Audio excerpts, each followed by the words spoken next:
मुझे दो आप आज़म खान को, मैं आज़म खान को 40-50 किलो कम करके दे दूँगा। आज़म खान क्या है, इससे बड़ी-बड़ी बलाएँ मैंने कम की हैं। ये वो काली भीड़ें हैं जिन्होंने बॉडी बिल्डिंग को पाकिस्तान की तबाह व बर्बाद कर दिया, बेड़ा गर्क कर दिया। बॉडी बिल्डर्स के फ्यूचर खा गए। एक्चुअली देखिए, मुझे इसमें 17 साल हो गए जिसके अंदर मैंने 26 टाइटल और चैम्पियनशिप नेशनल, डिस्ट्रिक्ट और पाकिस्तान लेवल पे जीते। फिर 7 साल पाकिस्तान को इंटरनेशनली रिप्रेजेंट किया कंटिन्यूअसली अपनी मदद। हमारा पाकिस्तान क्यों नहीं बनता चैम्पियन? हर बार दूसरी कंट्री क्यों बनती है? वर्ल्ड चैम्पियन हम क्यों नहीं बन सकते? पर डे हमें कम से कम 8,000 रुपये चाहिए पर डे मिनिमम। सबसे लो जो मैं बजट बता रहा हूँ, अगर मैं कल को किसी लड़की को खड़े होकर ट्रेन करूँगा और वो फॉरेनर है और अगर वो बिकनी में मेरे साथ खड़ी हुई ट्रेनिंग कर रही है तो मैं नहीं शर्माऊँगा, क्योंकि ये मेरा जॉब नेचर है।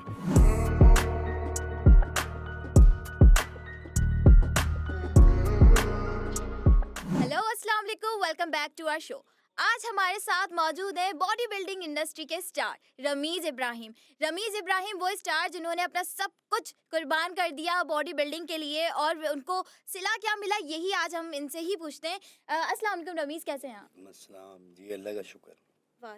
अच्छा, तो क्या चल रहा है जिंदगी में, कैसी जा रही है बॉडी बिल्डिंग? आपने छोड़ भी दी थी, क्या मुश्किलात आपने फेस की हैं, वो बताइएगा जरा। जी, बॉडी बिल्डिंग तो बस बिल्कुल ही छोड़ दी थी मैंने बीच में। वर्ल्ड चैम्पियन बनने के बाद रिस्पांस बहुत ख़राब आया था मुल्क की तरफ से, आवाम की तरफ से और गवर्नमेंट की तरफ से और सब जगहों से। मतलब कहीं से भी कोई अच्छा रिस्पांस नहीं आया तो अच्छा, मैंने। रिस्पॉन्स ये खराब रिस्पॉन्स आप किस चीज़ को कह रहे हैं, और ये कहाँ से आया, कैसे आया? एक्चुअली देखिए, मुझे इसमें 17 साल हो गए जिसके अंदर मैंने 26 टाइटल और चैम्पियनशिप नेशनल, डिस्ट्रिक्ट और पाकिस्तान लेवल पे जीते। हम्म। फिर 7 साल पाकिस्तान को इंटरनेशनली रिप्रेजेंट किया कंटिन्यूअसली अपनी मदद। तो इस सफ़र के अंदर जो है ना, मैं जो कुछ मेरे पास था वो मैं लगाता गया, क्योंकि इंटरनेशनल स्टेज ऐसा होता है कि अगर आप एक दफ़ा इंटरनेशनल स्टेज खेल लें तो आपको लत लग जाती है कि यार मैं जीता क्यों नहीं। हम्म। जब ये जीत सकते हैं तो मैंने भी जीतना है, तो जीतने का एक नशा था। और फिर ये भी जहन में आता था कि यार हमारा पाकिस्तान क्यों नहीं बनता चैम्पियन? हर बार दूसरी कंट्री क्यों बनती है? वर्ल्ड चैम्पियन हम क्यों नहीं बन सकते? तो मेरे विजन्स ये थे कि पाकिस्तान को वर्ल्ड चैम्पियन मैं ही बनाऊं, पहला पाकिस्तानी बनूं। और इसके लिए मैं लग गया। फिर जब इस कोशिश में लगा तो मैंने फिर कुछ नहीं देखा। अपने काफ़ी जिम्स, कार वगैरह और बहुत सारी चीज़ें लोन्स वगैरह लेके जो है वो इस सफ़र को तय कर गया मैं। कुछ कंट्रोवर्सीज़ भी बीच में फ़ेस की, कुछ मसले भी हुए। सब कुछ करता हुआ इंजरीज़ भी होती रहीं, सारी चीज़ें देखता रहा, लेकिन अल्लाह का शुक्र है, एहसान है, अल्हम्दुलिल्लाह मैं पहला पाकिस्तानी बन गया जिसने वर्ल्ड चैम्पियन होने का एज़ाज़ हासिल किया। और पाकिस्तान का फ़्लैग लहरा कर आया और पूरी दुनिया में जो है वो नाम आया कि पाकिस्तान वर्ल्ड चैम्पियन हो गया। अच्छा रमीज़, आप जब पाकिस्तान को ये इतना बड़ा एजाज़ दिलाया आपने और फिर आप वापस आए, तो लोगों का क्या रिस्पॉन्स था? आपको स्पॉन्सर्स मिले? आपने क्या, फिर आपने क्या स्टार्ट किया अपना? आपने सोचा कि अब मैं वर्ल्ड चैम्पियन तो बन गया हूँ, अब मुझे आगे क्या करना है? देखिए, जब मैं वर्ल्ड चैम्पियन बना था तो मेरे विजन्स और हाई हो गए थे और मोटिवेशन बहुत ज़्यादा थी उस टाइम पे। और मेरा प्लान था कि मैं मूव करूँ आईएफबीबी की तरफ और अच्छे लेवल पे जाके जो है वो इसको कॉम्पीट करके फ़ाइनल करूँ इसको और आखिरी लेवल पे जाऊँ। मतलब जो इसकी आखिरी हद होती है, जहाँ से वापस आना मुश्किल होता है, उस लेवल पे चला जाऊँ। इतनी मोटिवेशन हाई थी, लेकिन जब मैं वापस आया तो बहुत ख़राब रिस्पॉन्स थे। वो यूँ था कि सब ने अप्रोचेस की, सब ने अपनी अपनी टीआरपी बनाई और सब ने इनवाइट किया, सबके प्रोग्राम्स में आया, पॉडकास्ट में आया, हर जगह आया, लेकिन कहीं से कोई बेनिफिट नहीं मिले। मतलब सब ने जो है वो, मुझे बाद में एहसास हुआ कि सब ने मुझे इस्तेमाल किया। मतलब मैं वर्ल्ड चैम्पियन तो बना, लेकिन मैं यूज़ हुआ सबके थ्रू। सब ने अपने अपने व्यूज़ बनाए, सारी चीज़ें बनाई, मैं इस्तेमाल होता गया। इन दी एंड हुआ ये कि जिन्होंने मुझे प्रोग्राम में बुलाया उनके प्रोग्राम्स तो चले और काफ़ी उनको रीच भी मिली, सारी चीज़ें हुई। मैंने बड़ी हक सच की बातें करी, खुल के सारी बातें करी। तो हुआ ये कि उनको अर्निंग अच्छी हुई, लेकिन हम मेरे साथ ये हुआ, मैं डाउनफॉल होता गया। तो फिर मैं बहुत ज़्यादा डिप्रेशन में आ गया, क्योंकि मैं, ज़ाहिर है फैमिली है, बच्चे हैं, मैरिड हूँ, सारे मामलात हैं, सारी चीज़ें देखनी है और स्कूल गोइंग हैं बच्चे। तो मैं ऐसा सोचता था कि शायद वापस आऊँगा तो पाकिस्तान जो फ़िल्म इंडस्ट्री है वो कांटेक्ट कर लेगी, या कोई ड्रामा इंडस्ट्री कॉन्ट्रैक्ट कर लेगी, या फिर जो है मुझे जो कोई एडवर्टाइज़ दे देगा, या कुछ भी ऐसा। छोटे-मोटे जो है वो मुझे फ़िटनेस के जो है वो प्रोडक्ट मार्केटिंग तो मिलती रहीं, सारी चीज़ें होती हैं, वो तो अभी भी हो रही हैं। लेकिन वो बहुत बहुत छोटी होती हैं, ऐसी होती हैं कि आपकी एक दिन की मील पूरी हो जाए, उनके जो पैसे मिल रहे होते हैं, क्योंकि हमारा जो गेम है वो बहुत ज़्यादा एक्सपेंसिव है। इसके कंटिन्यू करने के लिए आजकल की महंगाई में पर डे अगर मैं सिर्फ डाइट, सप्लीमेंट और स्टेरॉइड्स तीनों का स्टेक को ऐड कर लूँ, इन तीनों चीज़ों को, तो इन तीनों चीज़ों को मिक्स करने के बाद पर डे हमें कम से कम 8,000 रुपये चाहिए हुँ। Per day minimum. सबसे लो जो मैं बजट बता रहा हूँ, एक दिन के 8,000 रुपये हमें चाहिए। और अगर हमें किसी इंटरनेशनल कंपटीशन के लिए जाना है, तो अगर हमने 1 साल तैयारी कर ली, तो आप इससे हिसाब लगा लें कि 8,000 रुपये per day multiply by 12 months. और आप यहाँ देखें कि लड़कों के पास यहाँ अपनी फैमिली को खाने के, खिलाने के पैसे नहीं हैं, तो फिर ये कैसे पूरा होगी? डाइट इतनी महँगी है और फिर उनको स्पॉन्सर्स भी नहीं मिल रहे हैं अगर, तो इस पे फिर अल्टरनेट क्या निकल कर आता है? देखिए, मुझे तो अफ़सोस होता है कि हमारी अपनी इंडस्ट्री के लोग और बहुत सारे लोग जो है ना, ये बातें कर रहे होते हैं कि बॉडी बिल्डर जो है वो बैठ के रो रहा है और भीख मांग रहा है और बोल रहा है कि जो है ना, मुझे पूरा नहीं हो रहा, मुझे हुँ। पूरा नहीं हो रहा है। बल्कि एक जगह तो मेरा भी किसी ने मजाक बनाया, मुझे बोला कि ये जो खेल कर आया और जीत कर आया, अपने लिए आया है, अपने शौक के लिए जीत कर आया, अपने उसके लिए कर आया है। तो मैं ये बता दूं कि भाई, मैं अपने शौक के लिए जो खेलता था और जो जीतता था ना, वो मैं जीत चुका था। उसमें मुझे सक्सेस मिल गई थी, मैं मिस्टर सिंध बन गया था, नेशनल चैम्पियन भी हो गया था, कराची वराची सारे टाइटल जीत लिए थे। और अल्हम्दुलिल्लाह बहुत अच्छा सेटल्ड था, मेरे बहुत सारे जिम्स थे, बहुत ज़बरदस्त। मतलब मैं एक ब्रांड वैसे ही बन चुका था उस टाइम पे। RIK के नाम से मैं जानने लगा था, लोग मुझे, मेरी जिम चेन्स बन रही थी। तो लेकिन ये वो लोग बातें करते हैं जो लूज़र्स होते हैं, जो कभी इंटरनेशनली गए नहीं हैं, इन्होंने कभी स्टेज देखे नहीं है, इनको पता नहीं है कि जब आपके मुल्क का नेशनल एंथम चलता है और आप विन करते हो, तो आपके रोंगटे खड़े हो जाते हैं, आपको गूज़ बम्प्स आ जाते हैं और आप रोने लगते हो। और आपके आंसू वो फेक नहीं होते, वो खुद ब खुद निकल रहे होते हैं, और आपको वो खुशी का मतलब, आप यकीन करें, जब मैं वर्ल्ड चैम्पियन बना उससे 1 महीना पहले मुझे डेंगू हुआ। 14 किलो मेरा मसल मास गिर गया उस डेंगू की बीमारी में, और मुझे डॉक्टर ने बोला कि 6 महीने तक तुम ट्रेनिंग नहीं करोगे। तो मैंने डॉक्टर की तो सुनता नहीं हूँ मैं शुरू से, तो क्योंकि मेरी एक लोअर बैक इंजरी है जो मुझे 2015 से ऑपरेट का बोला हुआ है, तो मैंने वो कराया नहीं है। अच्छा।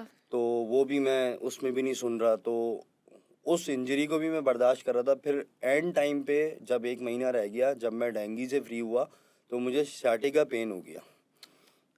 और वो पेन ऐसा होता है कि उसमें आप बैठ भी नहीं सकते, लेट भी नहीं सकते, वो बहुत पेनफुल होता है और वो अपने टाइम पे जाता है। हुँ। मतलब आप कितने भी उसके इलाज करा लें, कुछ भी करा लें, उसकी कुछ थेरेपीज़ मैं करता था जो मुझे मेरी नॉलेज के हिसाब से मुझे पता है, वो करता था। पेन किलर्स खा के मैं ट्रेनिंग करता था, वक्त ही मेरा दर्द चला जाए कि मैं ये मसल ट्रेन कर लूँ। बस इस तरह करा के किसी तरीके से पहुँच के वो, जैसे ही मुझे मैं विन किया, मेरे सारे दर्द ख़त्म हो गए। मतलब वहीं पर ही सारी इंजरीज हील हो गई। मतलब मुझे नहीं समझ आया कि यार ये क्या हुआ, कहाँ गया दर्द, किधर गए मेरे सारे जो है वो पेन, और किधर वो। तो ये होती है खुशी, ये उन लोगों को नहीं पता जो बैठ के बातें करते हैं। ये उसको पता होता है जो खिलाड़ी होता है, जो खेल रहा होता है और वहाँ आ रहा होता है, जा रहा होता है, स्ट्रगल कर रहा होता है, हार्ड वर्क कर रहा होता है।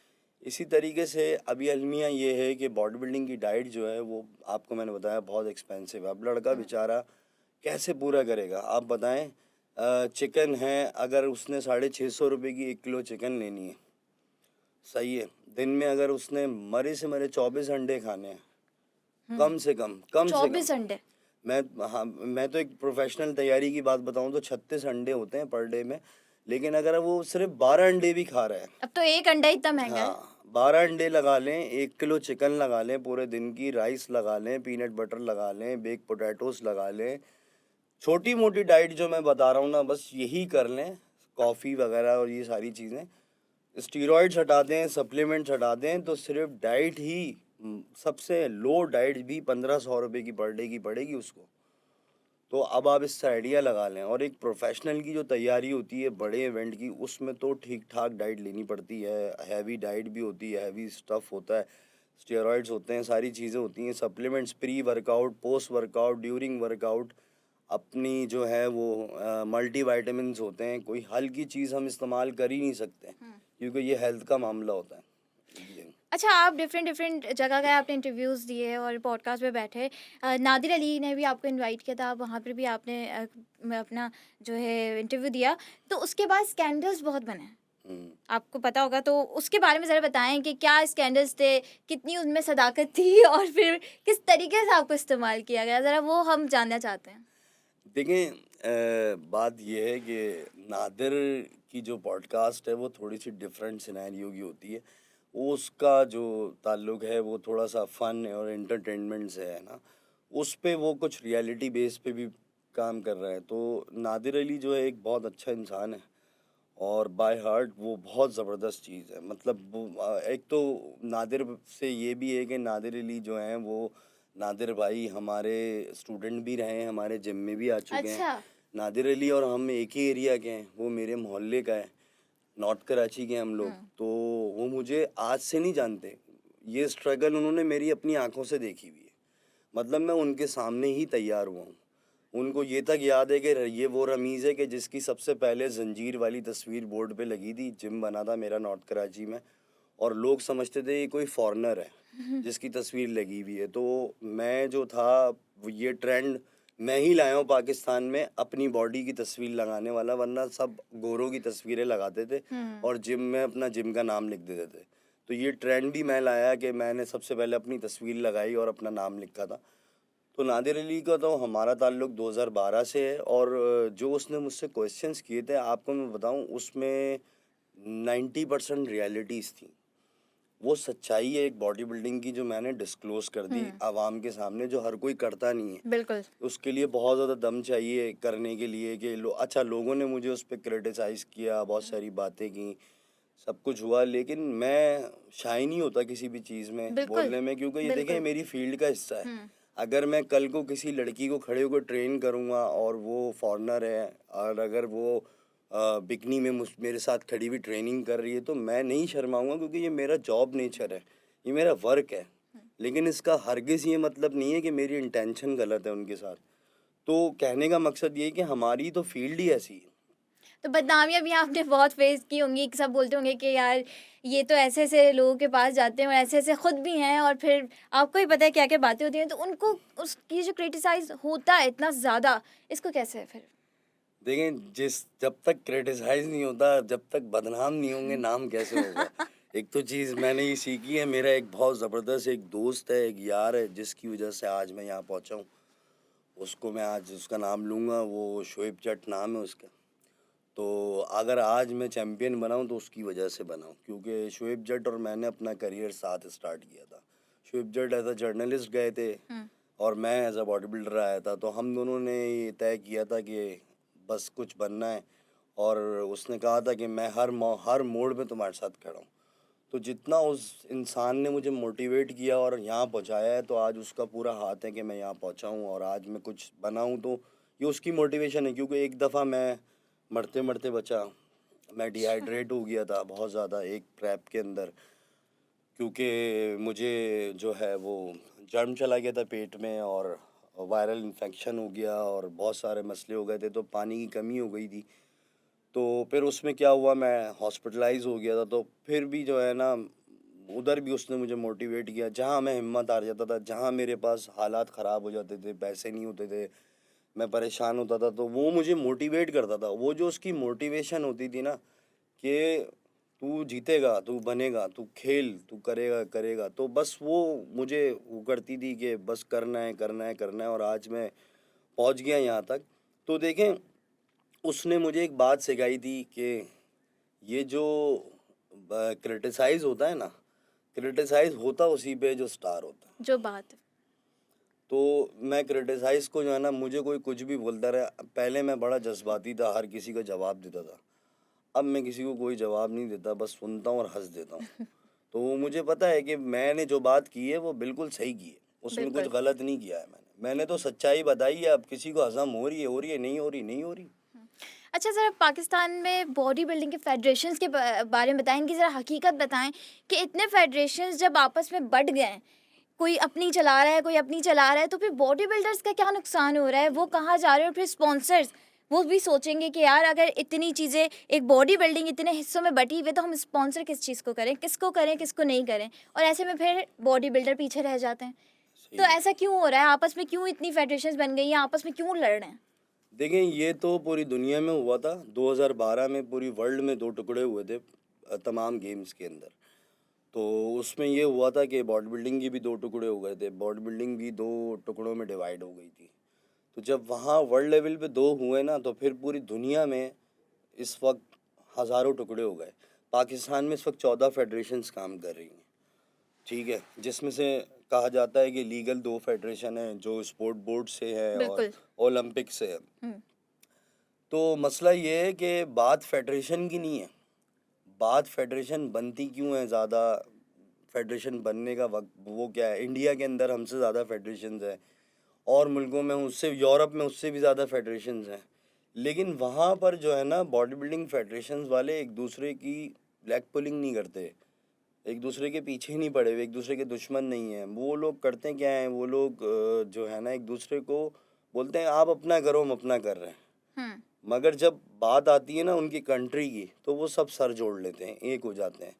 मतलब अगर उन्हें इंटरनेशनल लेवल पे आईएफबीबी में भेजना है, कोई लड़का डब्ल्यूएफएफ में भेजना है या किसी और फेडरेशन में भेजना है, तो वो बड़े जो उनके लीडर्स होते हैं वो बोलते हैं यार हमारा लड़का इस कॉन्टेस्ट के लिए अच्छा है, हमारा लड़का इस कॉन्टेस्ट के लिए अच्छा है, उसको इधर भेजो, उसको इधर भेजो, उसको उधर भेजो। बस वो लोग इसलिए कामयाब है, हुँ। सक्सेसफुल हैं, उनके बारे में पता है। हमारे यहाँ मसला ये है कि हमारे यहाँ से पूरे पाकिस्तान से 10 लोग ऐसे हैं, अगर उनको हमेशा के लिए इस बॉडी बिल्डिंग फेडरेशन से पाबंदी लगा दी जाए और हटा दिया जाए, और उनको पाबंद कर दिया जाए कि अगर उन्होंने बॉडी बिल्डिंग का नाम भी लिया, भी बोला ना, तो उनको लॉकअप कर दिया जाएगा या उनको काले पानी की सज़ा दी जाएगी। तो ये लोग हैं कौन? ये डिफरेंट फेडरेशंस के अंदर लोग मौजूद हैं, और ये काली भीड़ें हैं बॉडी बिल्डिंग हुँ। की। ये वो काली भीड़ें हैं जिन्होंने बॉडी बिल्डिंग को पाकिस्तान की तबाह व बर्बाद कर दिया, बेड़ा गर्क कर दिया। बॉडी बिल्डर्स के फ्यूचर खा गए, और बॉडी बिल्डर्स का हक खा गए, इनके स्पॉन्सर्स खा गए, इनका जो गवर्नमेंट ने इनको पैसे देने होते थे वो खा गए। इसमें जो है मोटे मोटे नाम हैं, जिसमें एक हमारे भाई, उनकी डेथ हो गई, वो अब इस दुनिया में नहीं रहे, हुँ। तो उनका मैं नाम नहीं लूँगा। दूसरे नंबर पे सुहेल अनवर हैं, जो काली भीड़ मैं उनको कहूँगा। इसी तरह जो है वो तारिक ज़फ़र एक है, केपीके में होते हैं। इसी तरह जो है वो यहाँ पर आ जाएं तो ये तारिक परवेज़, तारिक ज़फ़र, ये 2 लोग हैं। फिर आप आ जाएं इधर सुहेल अनवर हैं। इस तरफ जो है पंजाब साइड पे भी कुछ 2-4 लोग हैं ऐसे। अगर इन लोगों को ख़त्म कर दिया जाए ना, बॉडी बिल्डिंग से निकाल दिया जाए। देखो, पहली बात तो ये है कि इन्होंने 50-50, 55-55 साल के हो गए, हुँ। ठीक है? बॉडी बिल्डिंग की है इन लोगों ने, लेकिन कोई ऐसी बॉडी बिल्डिंग नहीं की जो प्रोमिनेंट हो। मतलब कोई ऐसे सुरमा नहीं है, कोई बहुत बड़ा तीर नहीं मारा है, कुछ बहुत बड़ा अचीव नहीं किया हुआ इन हुँ। लोगों ने ना। तो ये कोई इतने ख़ास भी नहीं है, और इसमें से कुछ बहुत से ऐसे लोग हैं जिन्होंने कभी डंबल भी नहीं उठाए, जो बॉडी बिल्डिंग जानते भी नहीं हैं। वो एचओडीज़ बने हुए हैं ना, इसमें मैंने कुछ नाम शायद नहीं लिए होंगे। तो हर जगह बैठे हुए हैं ना, बहुत सारे लोग बैठे हुए हैं। तो कोई 8-10 लोग हैं, अगर मुझे गवर्नमेंट ये राइट्स दे दे ना कि यार रमीज़, हम आपको राइट्स देते हैं, आप एक काम करो, तमाम फेडरेशन को एक अम्ब्रेला में ले आओ, बॉडी बिल्डिंग का एक बोर्ड बन जाए, जैसे हुँ। क्रिकेट का एक बोर्ड है, हुँ। वैसे ही बॉडी बिल्डिंग बोर्ड बन जाए।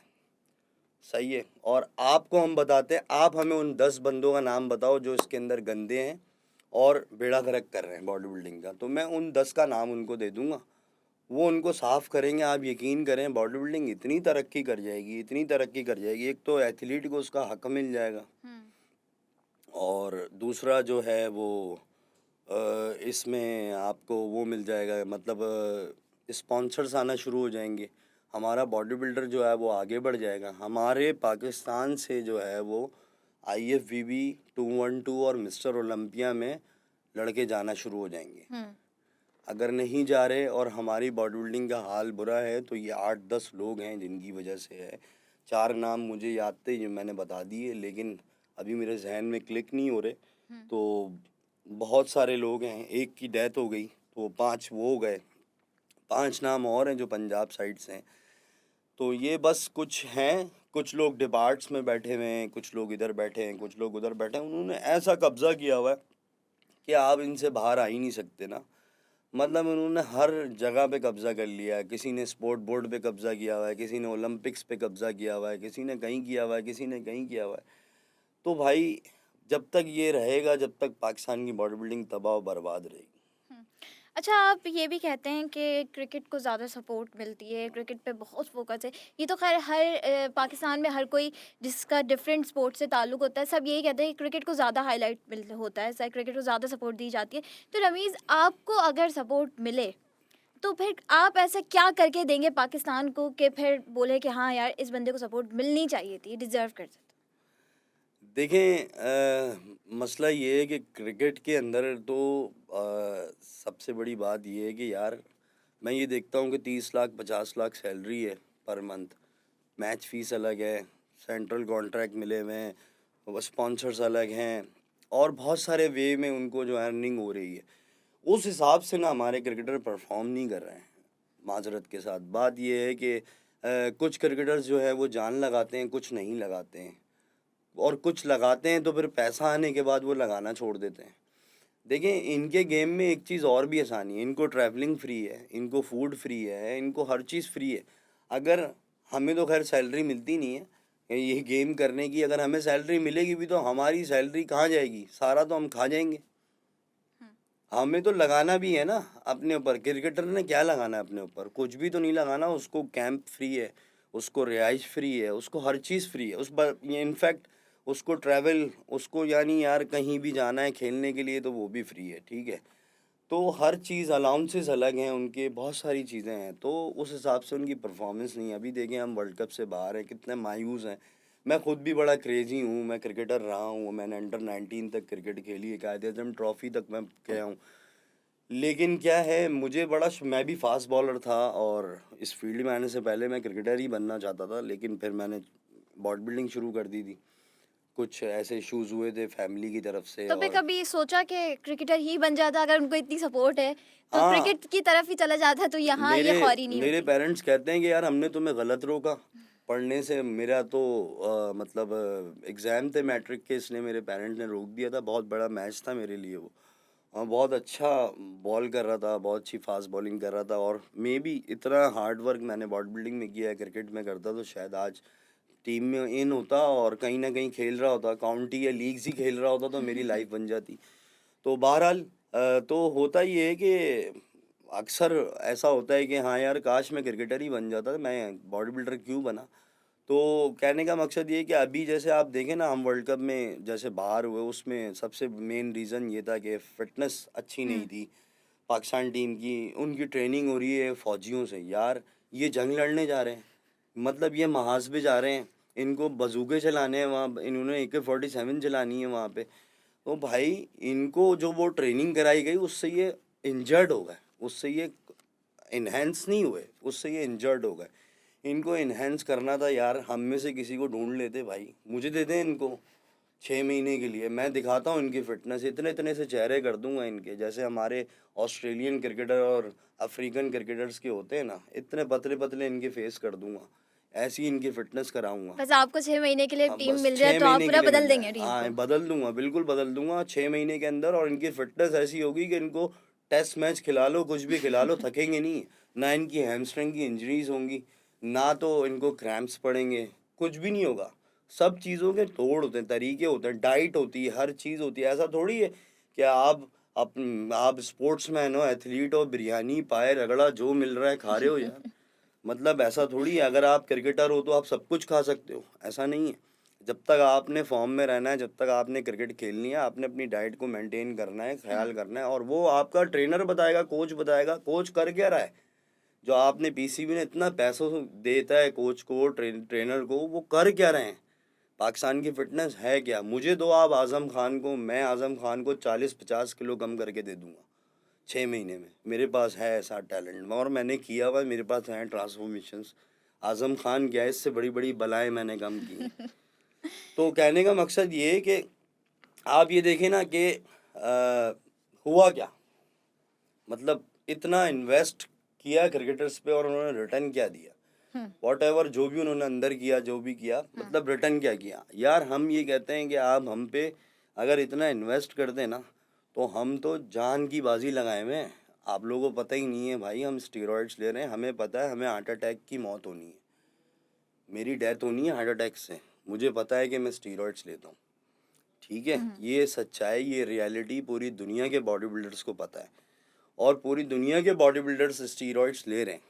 अगर आप बोलेंगे ना तो भाई क्यों ले रहे हो स्टीरॉइड्स, क्यों खेल रहे हो, क्यों कर रहे हो बॉडी बिल्डिंग, तो भाई आप, ये हमारा गेम है, हमारा शौक है, हमारा पैशन है, हम कर रहे हैं और हमें ये खुशी होती है कि हम इस शोबे में जाके पाकिस्तान को मेडल दिलाते हैं, इसलिए कर रहे हैं। ठीक है, हम जान की बाजी लगा रहे हैं, हमारी कोई सैलरी नहीं, हमें कोई स्पॉन्सर नहीं, हमें कोई एडवर्टाइज नहीं, हमें कोई मूवी में कास्ट नहीं करेगा, हमें कोई ड्रामा में हायर नहीं करेगा, हमें कोई मुंह नहीं लगाएगा। हम आपको, मैं ओपनली बता रहा हूँ, शायद कोई बॉडी बिल्डर नहीं बताएगा डर के मारे, बल्कि वो छुप के बोलेगा कि मैं तो स्टीरॉइड्स लेता ही नहीं हूँ। तो जो मैं बता दूँ, इंटरनेशनल कंपटीशन के अंदर स्टीरॉइड्स लेने पड़ते हैं, वरना आप क्लास में 10वें नंबर पे भी नहीं आएंगे।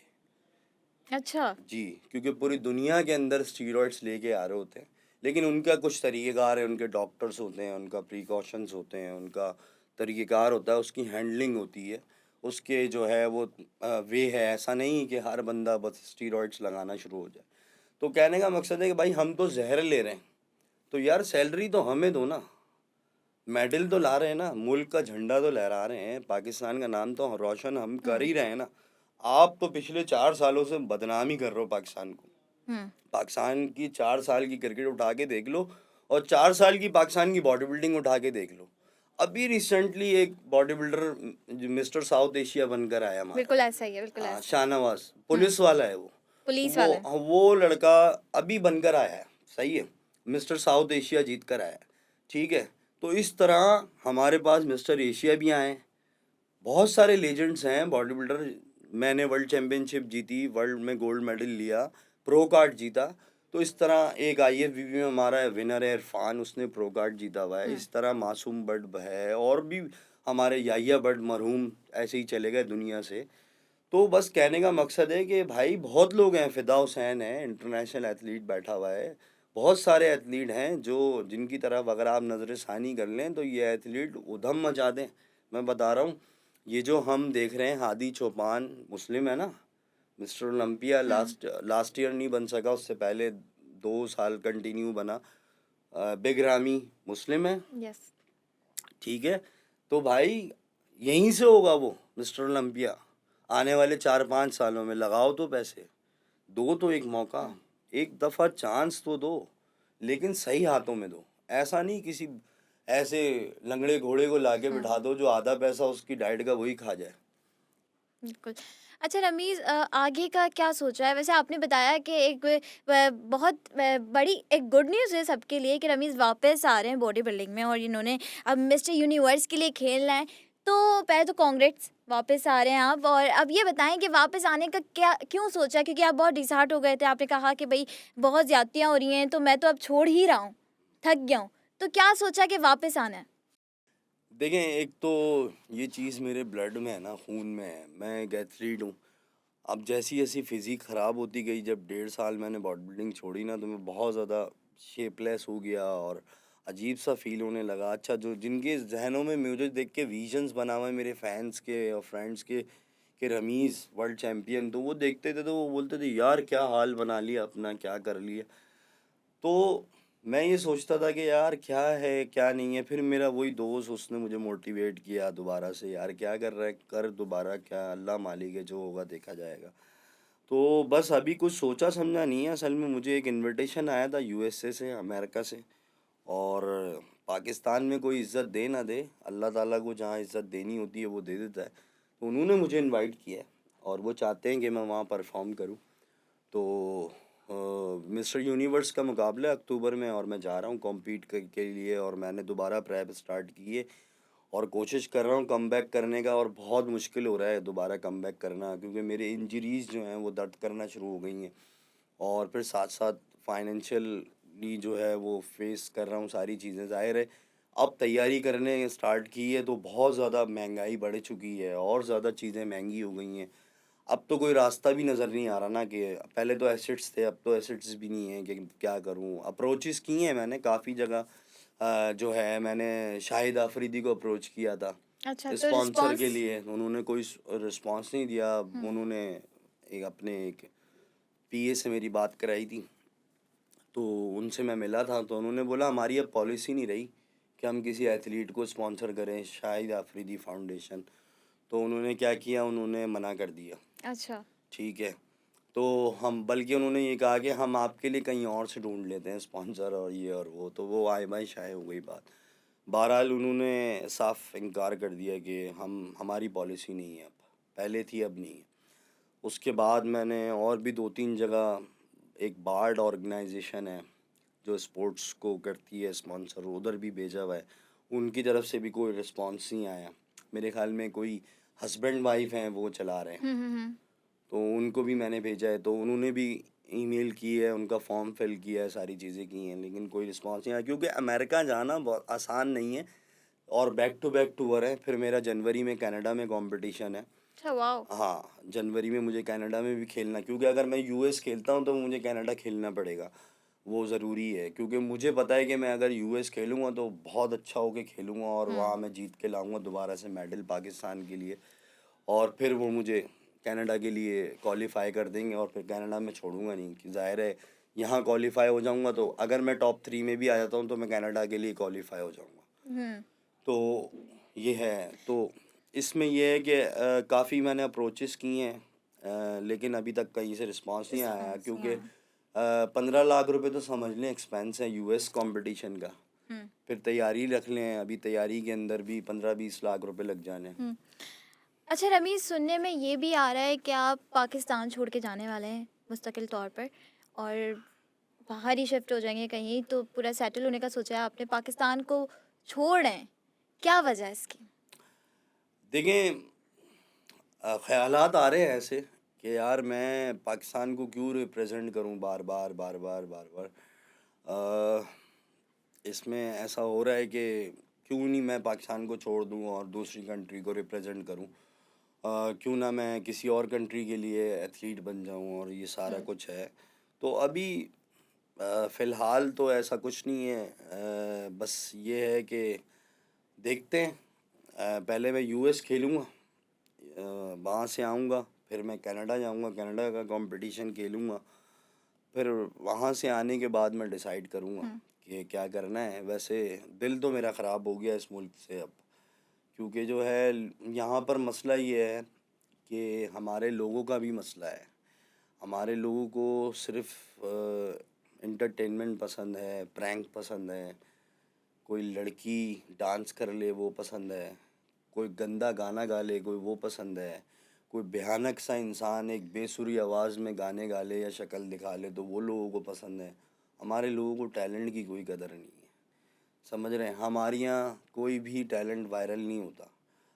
आज मैं जो वर्ल्ड चैम्पियनशिप जीत कर आया हूँ, पिछले साल का वर्ल्ड चैम्पियन इंडियन है, विक्की नाम है उसका। वो जब वर्ल्ड चैम्पियन बना था तो वो ऐसा वायरल हुआ था कि उसके मिलियंस में व्यूज़ हैं इंस्टा पे और फेसबुक पे, और मेरे नहीं हैं।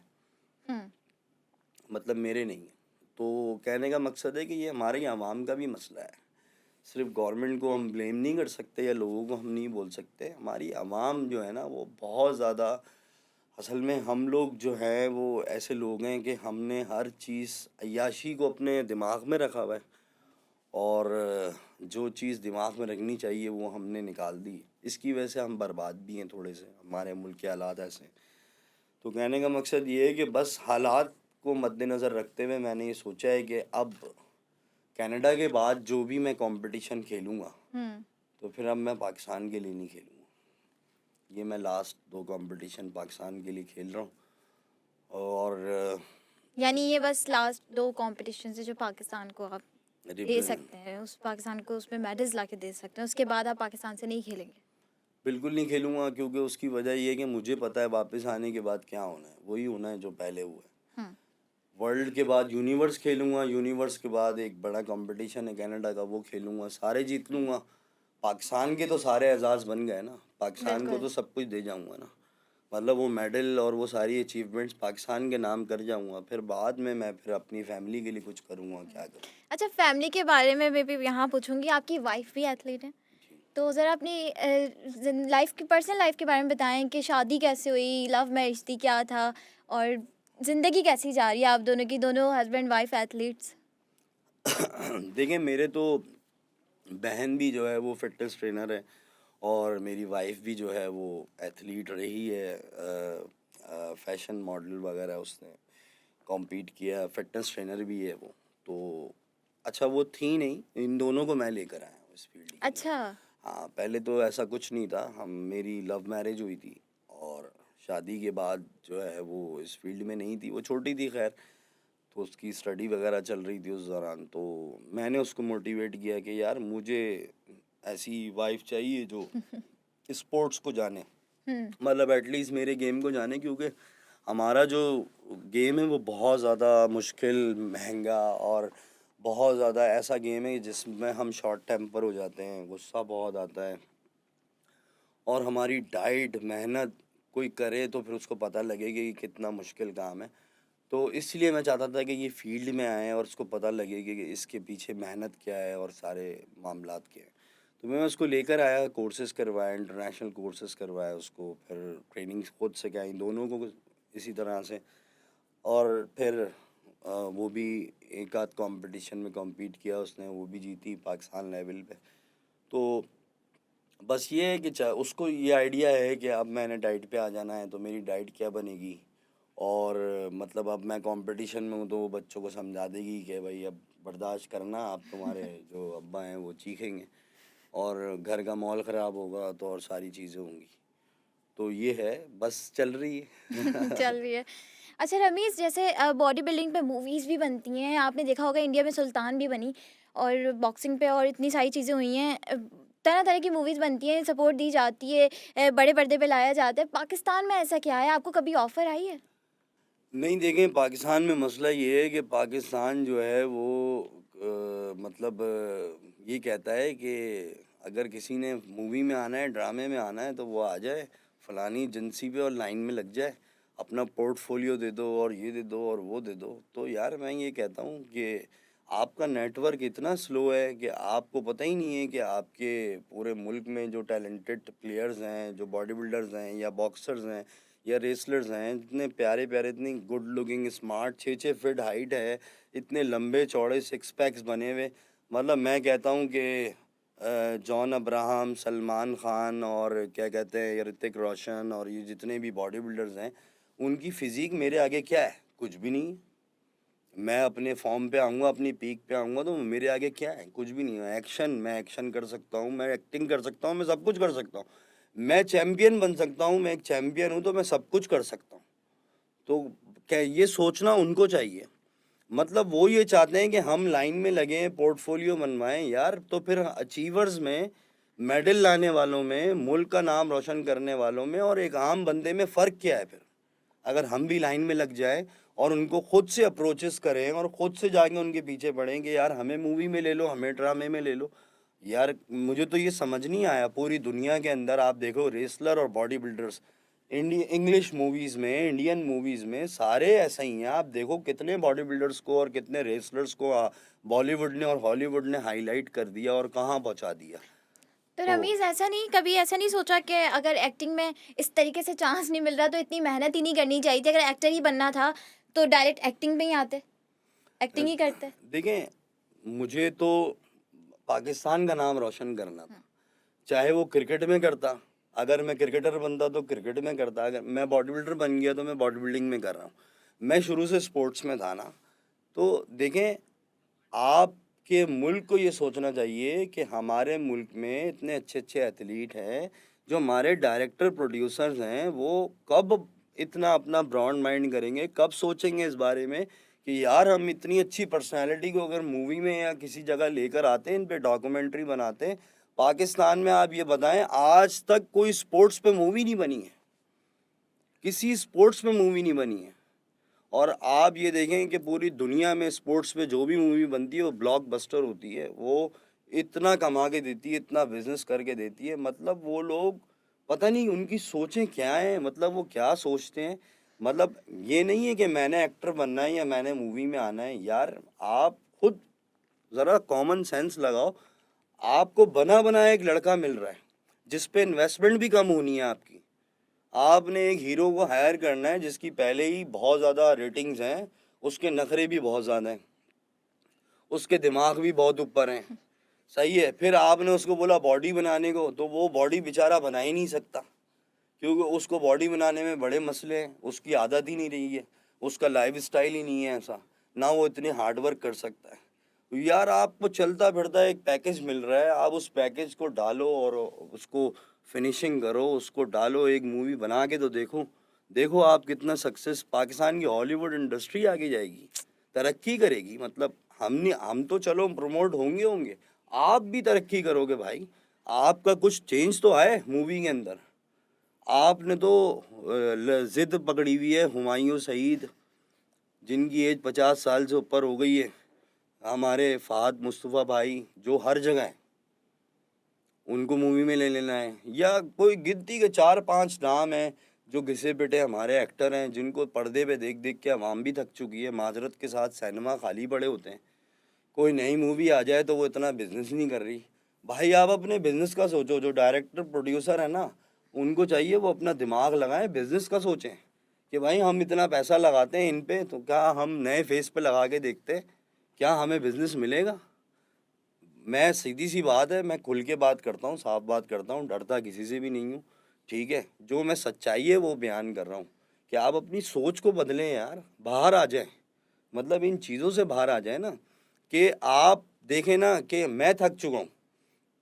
मुझे कोई फ़ाज़ मुस्तफ़ा की, हुमायूं सईद की मूवी दिखाएगा और मुझे कोई ये कहेगा ना कि ये बॉडी बना के आ रहे हैं, तो मेरी हंसी नहीं रुकेगी, क्यों, मुझे पता है इन्होंने मजाक ही बनाना है, बॉडी नहीं बनानी है। नहीं बना सकते, है ही नहीं इनमें, वो बात ही नहीं रही है। एक मशीन है जिसकी वैलिडिटी जो है वो 50 साल की है, और वो मशीन ख़त्म हो चुकी है, एक्सपायर हो चुकी है। जितना मेकअप कर लो नज़र आता है कि ये 50 साल का बंदा है।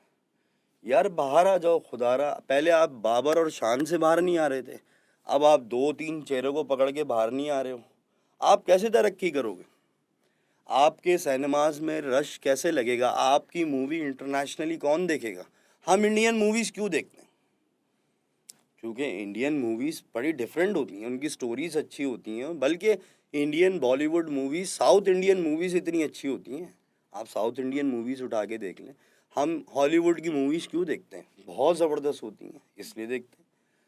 तो क्यों ना पाकिस्तान की मूवीज़ इंडियंस देखें, हॉलीवुड वाले देखें, सब देखें भाई। पाकिस्तान ऑस्कर में नॉमिनेट हो, ये चीज़ें होनी चाहिए, ये विजन्स होने चाहिए। विजन्स ही बिल्कुल, नहीं है।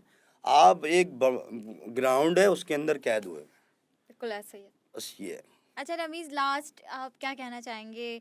कोई सपोर्ट गवर्नमेंट की तरफ से नहीं मिलती हो तो ऑब्वियस है कि बॉडी बिल्डिंग पर कोई नज़रसानी नहीं है, लेकिन क्या उम्मीद अभी भी बाकी है कहीं ना कहीं? देखिए, मैं पाकिस्तान को छोड़ना नहीं चाहता, और मैं बिल्कुल नहीं चाहता कि मैं पाकिस्तान छोड़ के कहीं और जाऊं और कॉम्पीट करूं और ये सारे मामलात करूं। मेरा दिल चाहता है कि मैं पाकिस्तान को ओलंपिया लेवल पे लेके जाऊं, आईएफबी के 212 और ओलंपिया कंपटीशन के अंदर मैं परफॉर्म करूं, और जो एंड है इस फील्ड का, मतलब जो इसका लेवल का एंड है, वहाँ तक जाऊं। तो मैं चाहता हूं कि जितने कंटिन्यूसली मैं पाकिस्तान को मेडल देने दे रहा हूं, और इंशाल्लाह आगे भी दे दूंगा। अभी अक्टूबर में यूएस में और जनवरी में कनाडा के अंदर। तो उसके बाद मेरी ये ख्वाहिश है कि अगर मुझे पाकिस्तान अच्छी सपोर्ट कर देता है, गवर्नमेंट कर दे, कोई प्राइवेट सेक्टर कर दे, कोई प्राइवेट एजेंसी वगैरह कुछ भी मुझे कोई सपोर्ट कर दे, तो मैं ये चाहता हूँ कि मैं पाकिस्तान को आखिरी लेवल पे ले जाऊँ जहाँ पाकिस्तान पहुँच नहीं सकता, और मैं ले जा ज़बरदस्त। सकता हूँ। ये गट्स मेरे अंदर हैं, मैं पहुंच जाऊंगा।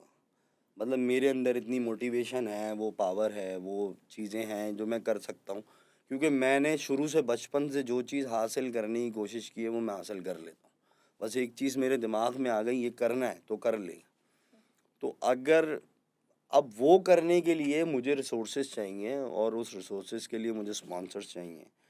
तो मुझे लोग अगर स्पॉन्सर करेंगे, मेरी तरफ आएंगे, तो मैं पाकिस्तान को आखिरी लेवल दे दूंगा बॉडी बिल्डिंग का, और मैं देना चाहता हूँ। लेकिन ये बातें तो मैं बहुत दफ़ा कर भी चुका हूँ, कह भी चुका हूँ। मैंने आपको बताया ना कि सबसे पहले अगर हमारे लोग चाहते हैं ना तरक्की करना, पाकिस्तान आगे बढ़ना चाहता है, और पाकिस्तान इंडिया से बड़ा कंपैरिजन करता है कि इंडिया बहुत अच्छा है, इंडिया ये, इंडिया वो, इंडिया ऐसा, इंडिया वैसा।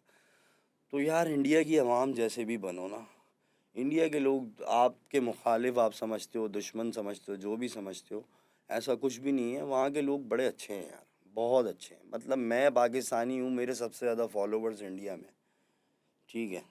आप ये चीज़ देखें कि वो लोग टैलेंट की कदर करते हैं, अपना खुदा मानते हैं यार। और हमारे लोगों का मसला ये है कि आप कुछ भी जीत कर आ जाए ना, अबे ये तो फलानी फेडरेशन से जीत कर आया है, इसका तो लेवल ही नहीं है, ये तो फारिग है, इसकी तो बॉडी ऐसी है, इसका तो वैसा है, इसका तो, आप में वो 1000 नुक्स निकाल देगा।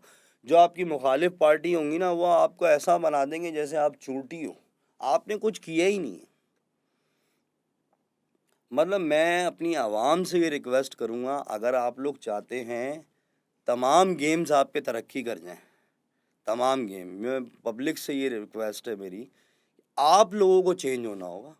क्रिटिसिज्म बंद करें, लेग पुलिंग बंद करें, अल्लाह के वास्ते ये मुजरे देखना छोड़ें, ये गंदे गाने, ये अजीब बेसुरी आवाज़ें, और ये उल्टी सीधी चीज़ों में जो आप लोग अपने व्यूज़ दे रहे हैं और ये चीज़ें कर रहे हैं। अपने टैलेंट को सपोर्ट करें यार, अपने मतलब अपने लोगों, अपने खिलाड़ियों को सपोर्ट करें, इनको आगे बढ़ाएं, इनको प्रमोट करें, इनको आगे लेके जाएं। आप ये देखें कि अगर आप अपने टैलेंट को, आपका टैलेंट भले थर्ड क्लास लेवल पे जीत कर आए, मगर किसी और मुल्क में गया, वहाँ जाके पाकिस्तान का फ्लैग लहरा कर आ गया है ना, तो यार उसको सपोर्ट करो, उसको आगे बढ़ाओ। आज वो उस लेवल पे गया है, कल वो बड़े लेवल पे चला जाएगा। बिल्कुल ऐसे ही। आज वो किसी और लेवल पे है तो वो किसी और लेवल पे जाएगा, लेकिन आप लोग तो उसको वहीं ख़त्म कर देते हो, उसको बुरा भला कह के। तो भाई आप सबसे रिक्वेस्ट है, पहले अपने आप को बदलें। जब लोग बदल जाएंगे तो सब कुछ बदल जाएगा, ये मुल्क ही बदल जाएगा। जब लोग ही नहीं बदलेंगे तो मुल्क कैसे बदलेगा। बिल्कुल सही कहा आपने, जब लोग बदल जाएंगे तो मुल्क भी बदल ही जाएगा। बहुत शुक्रिया रमीज़, आपसे बात करके बहुत अच्छा लगा। और बिल्कुल ये ऐसा है, पाकिस्तान में बॉडी बिल्डर्स की कहानी सिर्फ यहीं तक रह गई है कि बेचारे हमारे बॉडी बिल्डर्स जो पाकिस्तान का नाम रोशन कर चुके हैं, वो अब जगह जगह जाके स्पॉन्सर्स की भीख मांगने पर मजबूर हो गए हैं, और इसके जिम्मेदार हम सब हैं। दूसरी तरफ हमने क्रिकेट को इतना ऊपर, हम क्रिकेट को लेके गए हैं, क्रिकेट का बजट इतना ज़्यादा है, और क्रिकेट का क्या हाल हो रहा है ये भी आपकी तरफ है। और दूसरी तरफ हमारे बॉडी बिल्डर्स हैं जिनको कोई नज़रसानी नहीं है, कोई सपोर्ट नहीं है, उसके बावजूद पाकिस्तान के लिए जा रहे हैं और मेडल्स लेकर आ रहे हैं। तो प्लीज़ इन लोगों को भी सपोर्ट कीजिए। और इसी के साथ हमें इजाज़त दीजिए, आज का एपिसोड यहीं ख़त्म करते हैं। नेक्स्ट एपिसोड में आपसे मुलाकात होगी, जब तक के लिए अल्लाह हाफ़िज़।